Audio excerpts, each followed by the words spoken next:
Si yang punya warung tuh ngomong apa tuh? Mas, nek wis budul pos papat aja mandeg aja liren. Ternyata tuh pas di pos 4 lebih dikenalnya sama pos Samarantu. Kalau kata orang sana tuh Samar Hantu.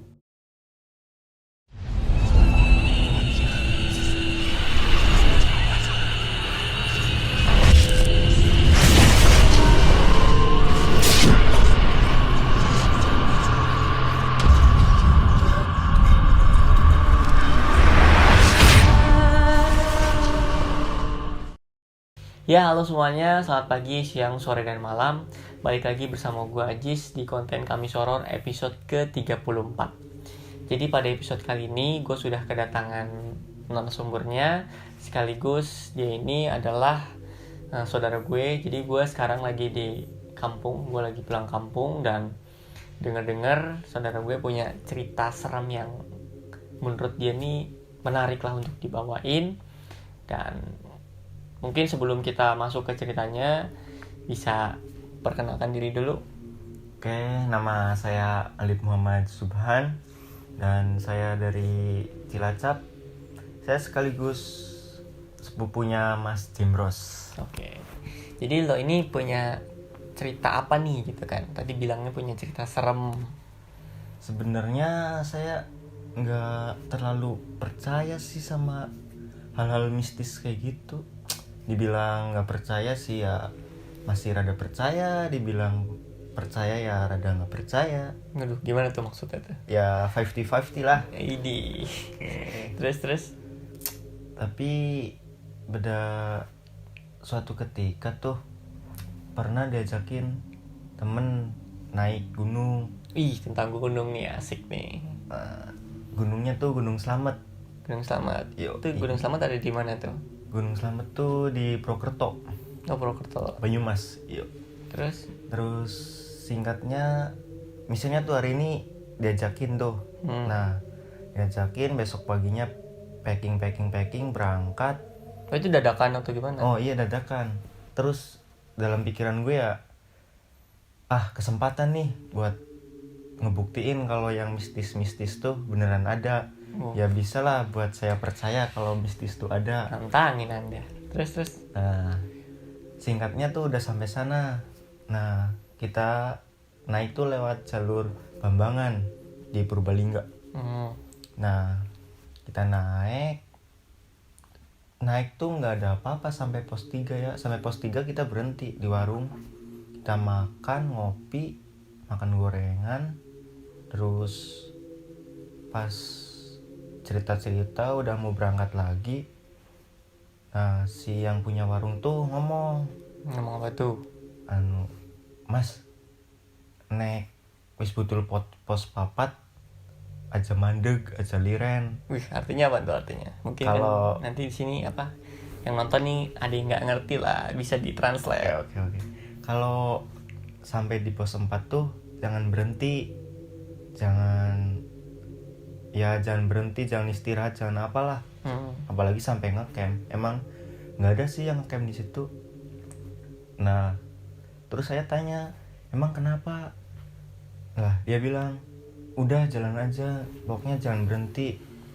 Nah, pas kita, ya udah kita lanjut jalan lah. Ya kalau saya sih, ya udahlah, namanya orang tua ya taati sih. Nah, terus sampai tuh di pos 4, ternyata saya baru pertama sih ya naik itu. Kalau teman-teman saya yang lain udah pernah. Nah, saya baru. Ternyata tuh pas di pos 4 lebih dikenalnya sama pos Samarantu. Kalau kata orang sana tuh Samar Hantu. Waduh, ngeri. Nah, itu saya taunya pas sudah turun. Nah, pas di sana ada terkenalnya sama pohon ya kayak gerbang lah. Kayak gerbang. Tapi kalau orang yang bisa ngelihat tuh gerbangnya pohonnya tuh katanya gerbang menuju ke tempat gaib tuh. Anjir, serem banget. Nah, jujur saya pas ngelewatin itu langsung merinding sih. Saya orangnya jarang merinding, tapi pas itu langsung merinding ya otomatis saya takut lah. Takut, aduh kok tumben merinding. Terus kata teman saya bilang, saya merinding nih, gimana? Terus katanya, udah jalan aja nggak apa-apa, bismillah. Nah, kata yang punya warung juga tadi ngomong, salam jangan lupa. Oh ya udah, namanya juga ke tempatnya orang kan ya harus sopan lah, salam. Ya udah saya salam, assalamualaikum, udah lanjut sampai atas. Terus alhamdulillah sampai atas, terus turun lagi ke bawah, dan sampai rumah nggak ada apa-apa. Syukur lah, alhamdulillah tuh nggak ada apa-apa. Padahal di pos 4 sudah udah merinding gitulah. Udah takut sih, tapi ya alhamdulillah nggak ada apa-apa. Sampai ke atas, sampai balik lagi udah nggak ada apa-apa sih. Ya untungnya apa ya, nggak kenapa-napa kan. Tadi sebenarnya di awal kan lo bilang kayak ini jadi kesempatan buat kayak nunjukin kalau misalkan hal-hal mistis tuh ada kan, kayak nggak baik juga kan, kayak sebenarnya kayak nantang gitu kan, tentang jangan ditiru sih, itu nggak baik. Nah emang. Itu dia kan, kayak untung aja lu balik dengan selamat. Kalau misalkan benar-benar ditantangin balik sama yang penunggu sana, gimana lu? Ya ngebalik lah. Bisa-bisa nggak pulang ya. Iya, jangan ditiru sih, itu beneran. Tapi maksudnya setelah lu turun dari sana, lu ngerasain yang tadi lu bilang, terus sebenarnya ada nggak sih kayak mitos-mitos atau apa nih tentang Gunung Slamet itu? Ada sih. Pertama tuh yang pas gue turun, terus diceritain sama temen-temen. Katanya kan kalau di gunung tuh nggak boleh cerita, kalau kita gini cerita yang serem-serem lah, nggak boleh pokoknya. Terus nggak boleh ngeluh, terus nggak boleh ngomong kotor. Ya emang ngomong kotor sih dilarang banget ya di mana-mana. Nah, tapi kan setiap gunung tuh punya mistisnya masing-masing. Jadi gunung itu udah dibungkus sama mistisnya masing-masing lah. Terus kata temen gue tuh cerita pas sudah di rumah, kalau katanya di Slamet tuh ya itu yang paling angker tuh di Samaran tuh, yang sering orang-orang ya bisa dikatakan apa ya, mistis lah, paling mistisnya di situ. Kan ada gerbangnya tuh, jadi ya bismillah aja lah kalau mau naik gunung. Tapi maksudnya di sana tuh terkenalnya hanya itu, maksudnya kayak gue penasaran banget, kayak pasti kan ada tuh yang paling ditakutin lah, sosok apa gitu, tahu nggak? Enggak sih, nggak tahu, cuma taunya kalau di Gunung Slamet cuma itu doang. Kalau saya taunya orang diceritainnya itu doang. Di pos soalnya 4, gitu ya? Saya juga bahasnya yang saya merinding doang. Nah pas itu saya merindingnya di situ doang. Ya udah, saya taunya itu doang sih yang di pos 4 itu. Di pos 4 di Samarantu. Samarantu itu sebenarnya samar hantu sebenarnya. Iya, dari kata samar hantu. Kata orang sana gitu, samar hantu. Tapi ya bener sih, emang di situ hantu doang. Ya untungnya lo balik dengan selamat lah ya. Alhamdulillah. Tapi selain itu, lo punya cerita-cerita mistis lain gak sih selain di Gunung Slamet itu? Kalau saya sih nggak ada sih. Tapi kalau kata temen saya tuh nggak di Gunung Slamet sih. Di mana tuh? Di Gunung Ciremai. Mau ceritain juga nih? Boleh. Jadi tuh kata teman saya, sebut aja si A sama si B ya. Si A cowok, si B cewek. Ini temen lu yang ada di situ atau gimana? Enggak ada. Ini teman saya punya teman lagi. Nah itu temennya yang naik. Nah terus pas singkat aja lah, pas naik tuh nggak ada apa-apa. Si A sama si B di Gunung Ciremai. Ini dua orang doang yang naik. Cowok cewek. Oh, cowok cewek. Ya, si A cewek, si A cowok, si B cewek. Nah singkat aja lah, langsung udah naik nggak ada apa-apa tuh. Nah pas turun, pas sampai Pangasinan, daerah Pangasinan tuh di Gunung Ciremai kan ada. Nah katanya si B ini haid. Oh yang cewek ini haid. Iya, yang cewek haid. Menstruasi. Terus si B itu ganti pembalut di situ, ganti pasang. Terus turunlah mereka, turun sampai Batu Lingga tuh. Katanya jam 5 mereka ngopi-ngopi, masak mie. Nah si cewek tuh jam 5 apa nih? Jam 5 sore. Udah mau maghrib. Terus si cewek tuh buang pembalut. Tapi tanpa sepengetahuan si cowok. Lah si cowok cewek tuh packing lagi, udah jam 5. Terus turun tuh udah 5:30 lah, udah mau maghrib. Nah kejadian tuh mulai dari situ. Si cowok kan di belakang, si cewek di depan. Nah si cowok tuh pertama ngeliat lah sekelebatan. Tapi mikirnya ya biasa aja sih, orang mau maghrib kan, setannya di mana-mana lah. Terus tiba-tiba si cewek tuh berhenti sambil balik badan. Ngapain? Bilang ke si cowok, lu yang di depan lah, katanya gitu ya. Terus yaudah si cowok nggak nanya apa-apa, langsung di depan aja. Nah pas si cowok di depan, terus dia ngeliat di semak-semak tuh ada kepala yang nongol lah. Waduh serem amat tuh. Kepala apa tuh? Ya nggak tahu lah, pokoknya kepala. Ada yang dibungkus putih, ada yang rambut doang, ada yang kepalanya doang, nggak ada lehernya. Anjir serem banget. Terus kan kalau naik gunung tuh ada pohon-pohon tuh ya, kan naik cuma setapak doang jalan. Di samping ada pohon-pohon. Terus setiap pohon tuh pohon kaki.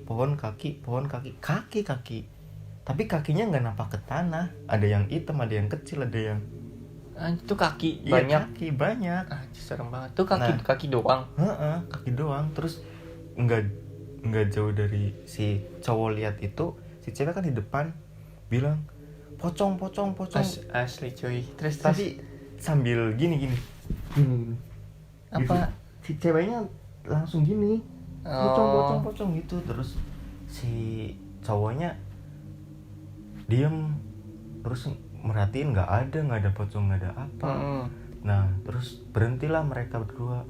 Terus si cowok bilang, udah yuk lanjut lagi aja, katanya. Terus si cewek, udahlah ngecamp lagi aja. Terus si cowok, enggak, besok kan kerja.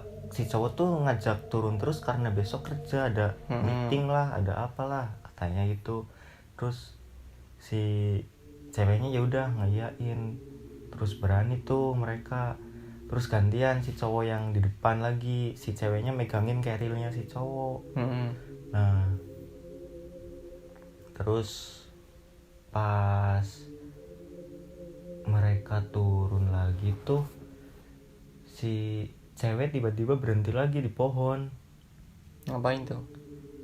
Nggak tahu, pokoknya si cewek berhenti di pohon sambil nangis. Terus ditanyain kenapa, kuntilanak, katanya. Asli. Dia ngeliat di pohon ada kuntilanak. Terus pas si cowok ngeliat nggak ada. Lah terus dikuat-kuatin lagi dah si cewek. Terus suruh jalan. Katanya si ceweknya nih jalan udah sambil lemas. Padahal si cowoknya diem aja dari tadi di sampingnya tuh ngeliat ada sekelebatan terus, nggak berhenti.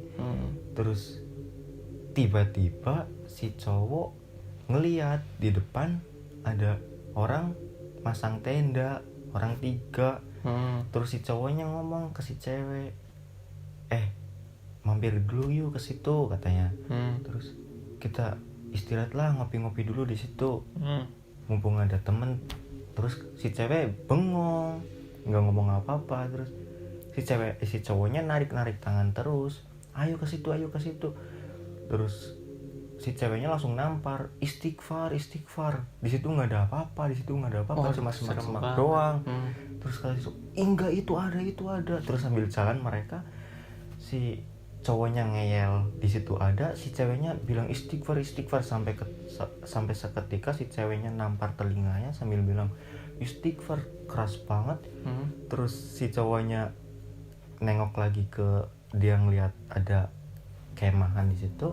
Ternyata nggak ada. Ternyata yang mereka bertiga tuh nengok ke arah si cowoknya, kepalanya ngelinding. Anjing serem banget. Ngelinding ke arah itu, terus si cowoknya lari. Si cowoknya lari ninggalin si cewek. Terus Malah ditinggalin lagi. ditinggalin udah berapa meter. Terus dia lihat ceweknya apa nepuk pundaknya, ayo jalan lagi gitu katanya. Terus kata si cowok ya udah ayo. Nah pas si cowok jalan kan sambil gemeteran tuh pelan. Nah si ceweknya juga kan otomatis, orang berdua itu lagi ketakutan ya jalannya pelan. Itu cepet banget, tiba-tiba baru berapa detik udah 3 meter di depannya dia. Terus si cowok berhenti, dia langsung gak yakin, ini bukan teman gue yang naik sama gue ini mah, bukan. Terus saat itu juga ceweknya langsung lari ke atas pohon, ngibrit. Langsung cowok tanpa pikir panjang puter balik, naik lagi ke atas, lari. Terus di pohon ada orang nangis. Ternyata itu ceweknya yang ditinggalin di atas tadi. Ternyata yang tadi nepuk pundak dia, jalan lagi, itu bukan ceweknya. Bukan. Itu manusia jadi-jadian. Tiba-tiba dia langsung naik ke atas pohon. Langsung ngibrit ke atas pohon. Anjir, gila. Bayangin aja kayak apa, cewek terus menyerupai ceweknya itu, terus untungnya dia nggak ngikutin terus. Langsung mungkin bisa disesatin atau gimana kali ya. Itu. Terus setelah dia ketemu ceweknya yang asli.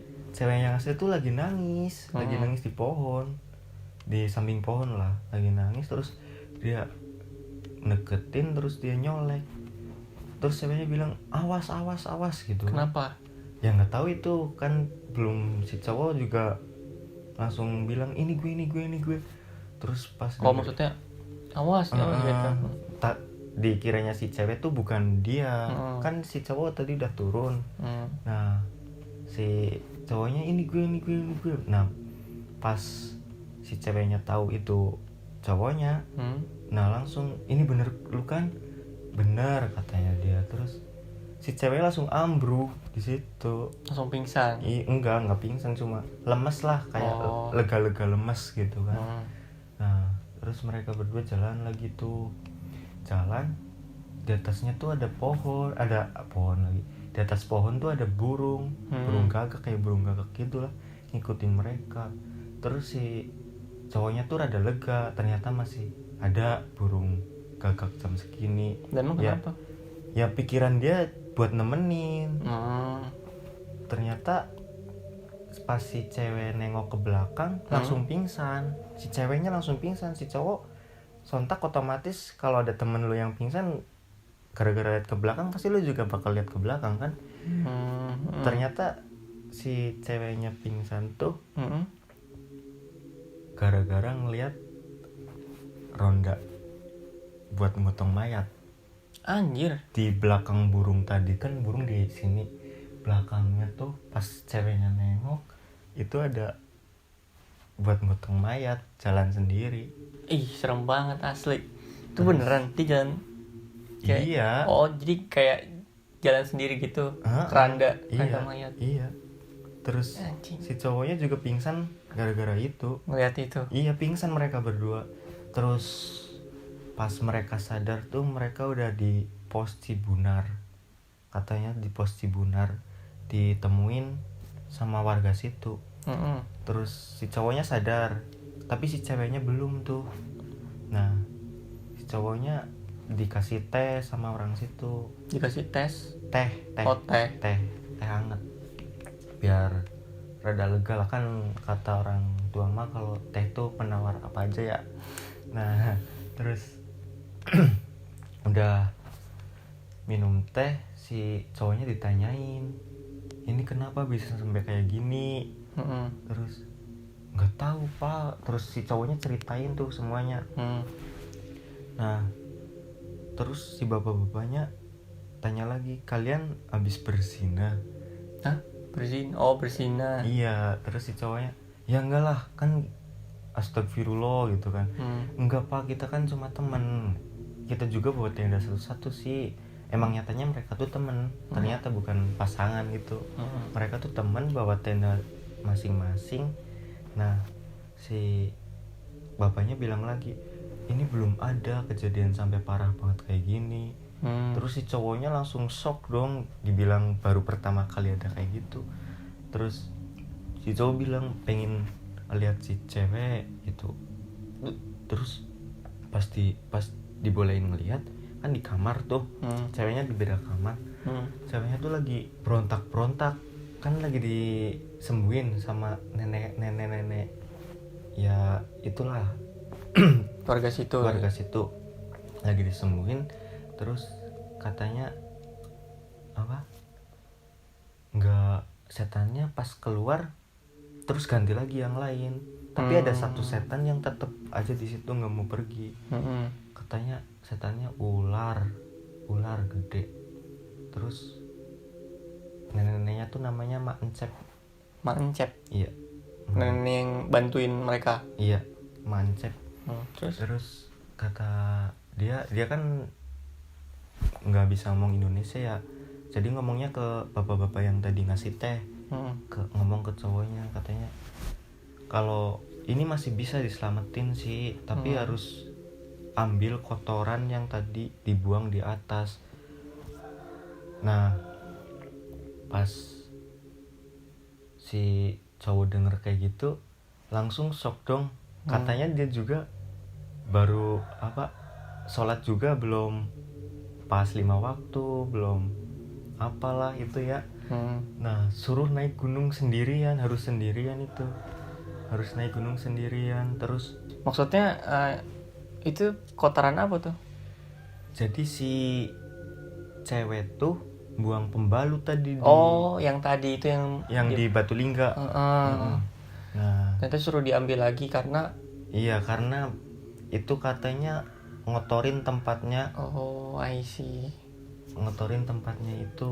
Itu ternyata penyebab dari semuanya. Iya, itu yang paling fatal sih. Terus? Ya, terus si cowok kan nggak mau ngasih tahu karena apa, tapi si Mancep ini kan udah ngobrol sama yang di dalam tubuhnya si cewek, jadi tahu harus diambil lagi kotorannya kalau pengen selamat, tapi harus sendirian. Terus mereka sholat maghrib tuh sama bapak-bapak, si cowoknya sama bapak-bapak tadi sholat maghrib. Nah terus pas habis sholat si bapak-bapak ngomong Bismillah ya Jang, bacain doa yang kamu tahu, doa jangan sampai putus. Terus dikasih bungkusan kain putih tapi dalamnya tanah. Terus katanya suruh disebar di gubuk. Disebar di gubuk apa ya? Pokoknya ada sebuah gubuk lah ya. Iya, pokoknya ada sebuah gubuk lah, di gubuk itu harus disebar. Terus pas itu kenapa tuh, maksudnya suruh sebar biar kenapa? Ya nggak tahu sih itu ya, kurang paham kalau suruh nyebarnya. Biar apa itu nggak tahu. Pokoknya suruh sebar aja. Nah singkatnya si cowok udah packing tuh, udah mereka pamitan, si cowoknya pamitan. Nah terus pas nengokin lagi ke si ceweknya lagi tidur, lagi sambil dipijetin sama Mancep tadi. Nah pas udah itu ya pamitan terus berangkat. Si cowok berangkat sendiri tuh. Pas berangkat baru sampai hutan kayak udah disambut. Kenapa dong? Sambut apa? Ya udah ada selebatan lagi udah. Terus? Nah si cowoknya tuh dari situ langsung lari, nggak mikir apa-apa, langsung lari. Terus padahal di samping kiri, tapi itu nggak ada sih yang di tengah yang ngalangin jalannya tuh nggak ada, paling di samping. Nah di situ dia udah mikir pengen balik lagi katanya. Tapi dia mikir kalau balik lagi kasihan si ceweknya nggak bakal bisa selamat kalau dia balik lagi. Nah pas dia naik terus itu ya dia maksa lah orang maksa dalam ketakutan ya, kayak apa ya, bisa dibayangin ya. Dia naik sampai akhirnya sampai tuh di gubuk yang tadi yang suruh nyebar tanah tadi Oh tuh. iya, yang dikasih sama bapak-bapak tadi. Dia pertama ya kayak orang baru lihat tempat baru yang pertama dilihat, dia tengok-tengok dulu lah, takut ada apa. Terus dia lega di situ, ternyata nggak ada apa-apa. Dia langsung lari tuh ke belakang gubuk tadi, sebarin itunya tanahnya tadi, sebarin. Terus yang yang kain putihnya tuh suruh jangan dibuang, suruh buat bungkus pembalut yang tadi di atas.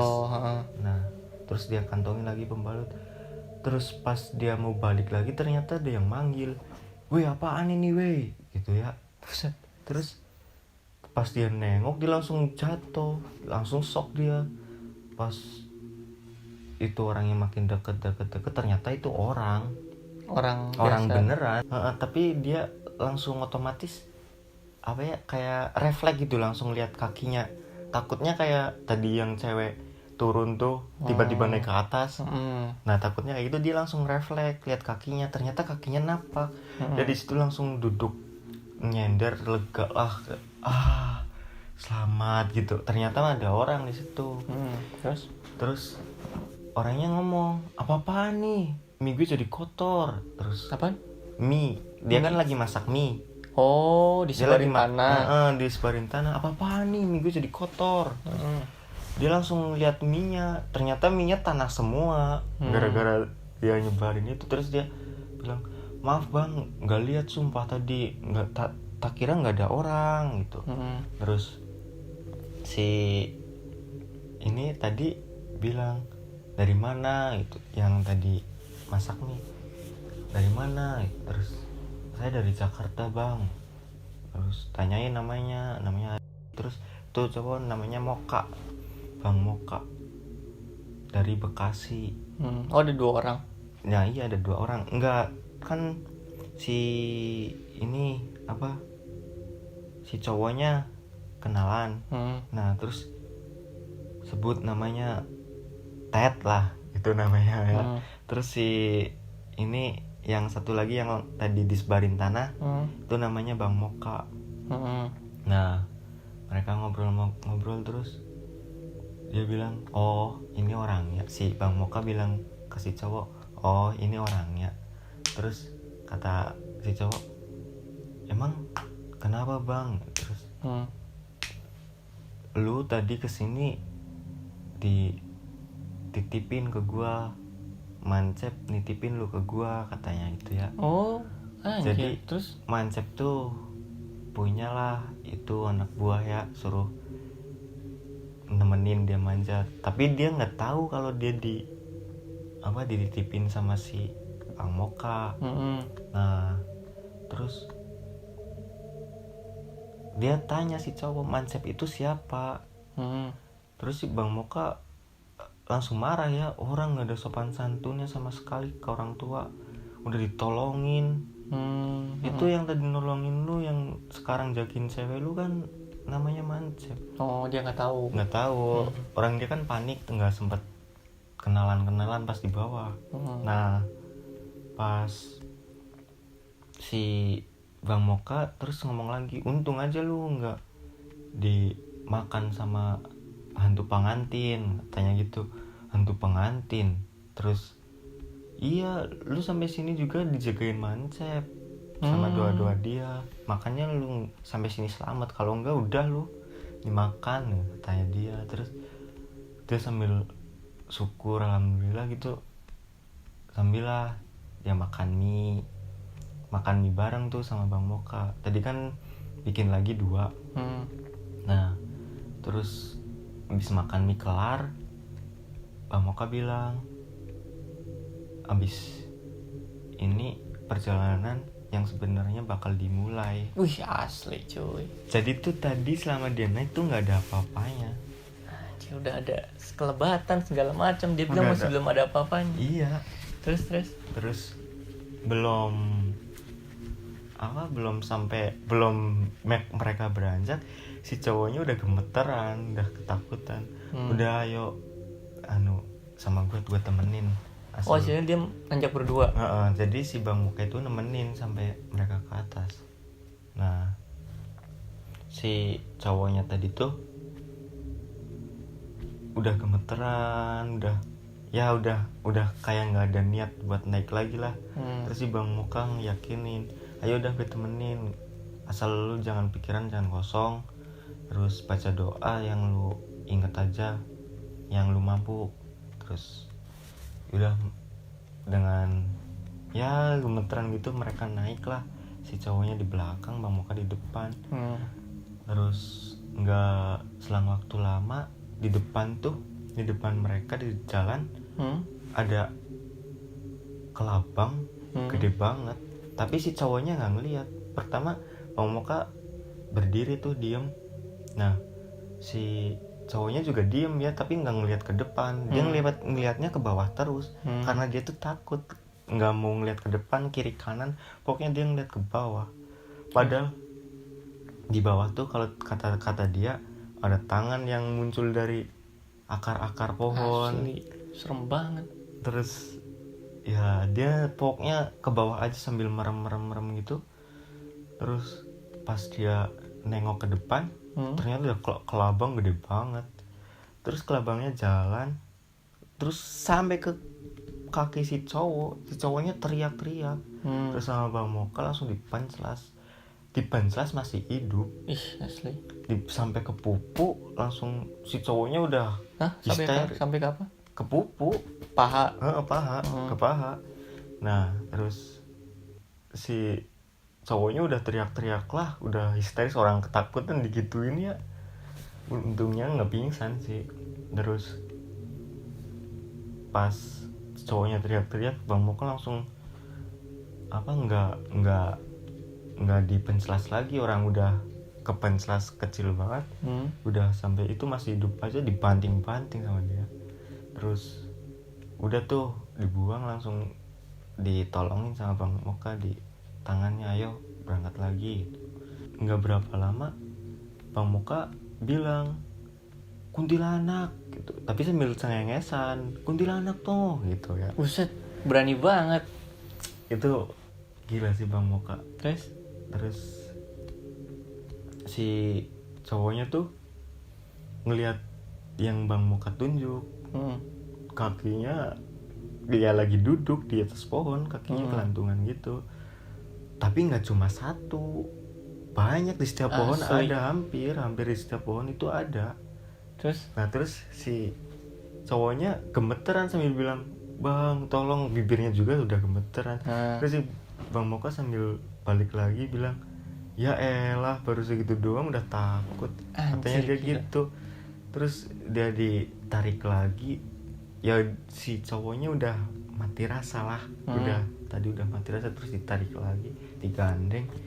Terus Bang Muka nyalain rokok tuh, masih sempet-sempetnya ngerokok anjir. Terus nyalain rokok, terus dia bilang, emang pemuda sekarang di gunung gak ada sopan-sopannya. Ada yang berzina, ada yang ngomong kasar. Buset. Emang itu apa, buang sampah sembarangan ya, kayak temen lu buang sampah sembarangan. Bang Muka udah, kok dia tahu sih? Kan diceritain Mak Encep tadi, Bang Muka tuh diceritain Mak Encep, ini gara-gara buang pembalut di sini gitu. Jadi Bang Muka tuh tahu ceritanya. Tapi maksudnya kan ada yang janggal gitu lah. Gimana? Kayak ya kalaupun diceritain Mak Encep kan dia tadi di bawah. Ntar ini ada surprise-nya pokoknya. Ntar ceritanya, ini cerita Bang Muka sama Mak Encep tuh bagian akhir. Nah jadi tuh si cowoknya ditarik lagi tuh. Pas Bang Muka nyalain rokok, si cowoknya tuh nganga, masih sempet-sempetnya ngerokok. Terus sambil Bang Muka bilang, itu tadi berzina gini. Terus si cowoknya, iya bang maaf, gak sengaja gitu. buat pelajaran. Lain kali jangan buang sampah sembarangan, apalagi sampai pembalut lu buang di gunung. Ya buat pelajaran buat kita semua sih ya. Jangan ngomong kasar, jangan berzina di gunung. Ya nggak di gunung juga sih, di semua tempat lah yang belum tahu itu tempat siapa ya kan. Terus itu si naik lagi tuh, mereka berdua naik. Pas naik tuh nggak berapa lama lagi ada kuntilanak di samping mereka. Jalur mereka jalan, si cowoknya tuh ngeliat tapi sama Bang Moka di sebelah asap rokoknya langsung hilang. Anjir. Terus kata dia, gimana tadi mukanya? Serem banget kata si cowoknya. Terus semakin hancur muka dia, semakin serem muka dia, berarti dia semakin rendah levelnya di dunia mereka. Oh iya. Kata Bang Moka gitu. Tapi emang kenyataannya gitu sih. Kalau setan mukanya jelek tuh rendah banget di dunia mereka. Tapi kalau setan yang bisa nyerupain manusia tuh udah wah parah sih. Ilmunya tinggi gitu. Ilmunya tinggi sih itu. Terus Bang Moka juga ngakuin gitu, katanya kalau semakin bentuk setan semakin semakin tinggi tuh ilmunya. Katanya itu tenang, tapi kalau sekedar kuntilanak nggak bakal bisa ngebunuh lu, nyakik lu, nggak bakal. Terus dia sampai terkagum-kagum sama Bang Moka sih. Anjir, ada manusia yang seberani itu ya. Terus mereka jalan lagi tuh, terus pas di jalan dia ngomong 2 hal yang harus lu inget. Kalau ada suara gamelan sama bau daun pandan, berhenti sebisa mungkin, bilang gua, katanya. Emang kenapa? Kalau suara gamelan tuh kalau di Gunung Ciremai emang harus berhenti, apapun yang terjadi harus berhenti. Gitu. Emang iya, aturannya emang gitu. Terus kalau udah jalan lagi tuh, kalau gamelannya udah nggak ada. Nah kalau bau pandan tuh kata orang-orang kalau wewe datang.